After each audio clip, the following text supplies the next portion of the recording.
Assalamualaikum warahmatullahi wabarakatuh. Saya Muhammad Dido Anugrah dari kelas 2E akan menjelaskan wawasan Nusantara. Nah, di sini ada pengertian Nusantara. Wawasan Nusantara diartikan sebagai cara pandang bangsa Indonesia tentang diri yang serba Nusantara dan lingkungan dunia yang serba berubah berdasarkan Pancasila dan Undang-Undang Dasar 1945 dengan memperhatikan sejarah dan budaya serta dengan memanfaatkan kondisi dan konstelasi geografisnya dalam upaya mewujudkan aspirasi bangsa dalam mencapai tujuan dan cita-cita nasional. Maka wawasan Nusantara disingkat menjadi Wasantara. Nah, yaitu ada pengertian wawasan Nusantara menurut beberapa sumber. Yang pertama, menurut Hasnan Habib, yaitu kebulatan wilayah nasional termasuk satu kesatuan bangsa, satu kesatuan bahasa, tujuan dan tekad perjuangan. Nah, yang selanjutnya yaitu menurut Wan Usman, wawasan Nusantara yaitu cara pandang bangsa Indonesia mengenai diri dan tanah airnya sebagai negara kepulauan dengan semua aspek kehidupan yang beragam.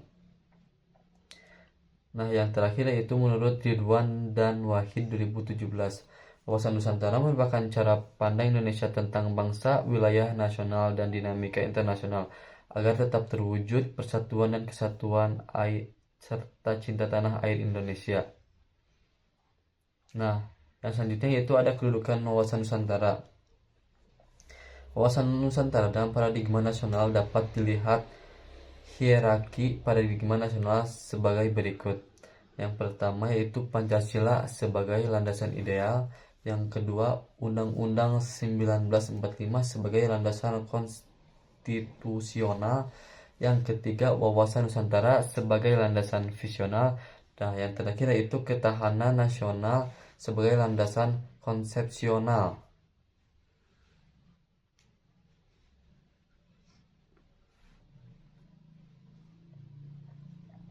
Nah, selanjutnya yaitu ada fungsi wawasan Nusantara.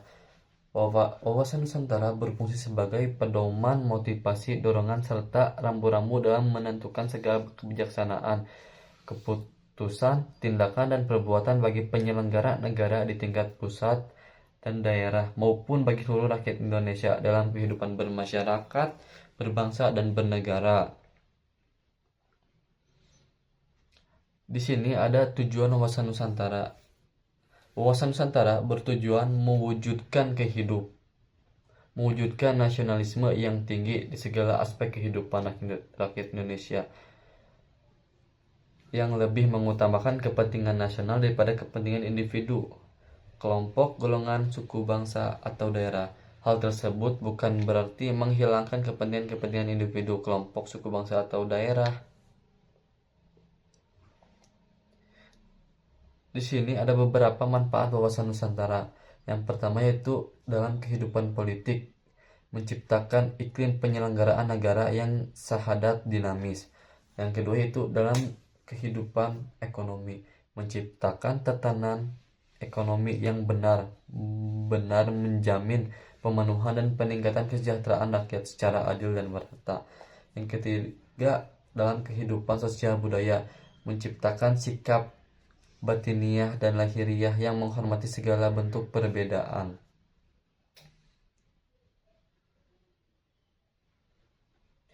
Nah, di sini yaitu ada aspek Trigatra dan Pancagatra. Trigatra dengan sifat ilmiah yakni satu, geografis. Kondisi wilayah Indonesia yang terdiri dari beribu pulau-pulau di dalamnya. Yang kedua yaitu demografi, kependudukan Indonesia yang dipengaruhi oleh moralitas, fertilitas, dan migrasi. Dan yang terakhir, sumber kekayaan alam. Kekayaan alam Indonesia yang harus diolah atau dimanfaatkan dengan berprinsip atau asas maksimal, lestari, dan berdaya saing. Selanjutnya yaitu Pancagatra. aspek sosial yang terdiri dalam 5 gatra yang terkait dengan konsep dan strategi, yakni satu, ideologi. Suatu negara diartikan sebagai guiding of principles yang dijadikan dasar suatu bangsa. Yang kedua yaitu politik, asas haluan atau kebijaksanaan yang digunakan untuk mencapai tujuan dan kekuasaan. Yang ketiga, ekonomi, mempengaruhi kesejahteraan bangsa Indonesia. Yang keempat, sosial budaya, menyangkut kehidupan dalam bermasyarakat, aturan dan norma tertentu. Nah, yang terakhir yaitu hankam, pertahanan dan keamanan, ketangguhan menghadapi dan mengatasi ancaman tantangan berdasarkan Pancasila dan Undang-Undang 1945. Nah, di sini yaitu ada peran warga mendukung implementasi wawasan Nusantara.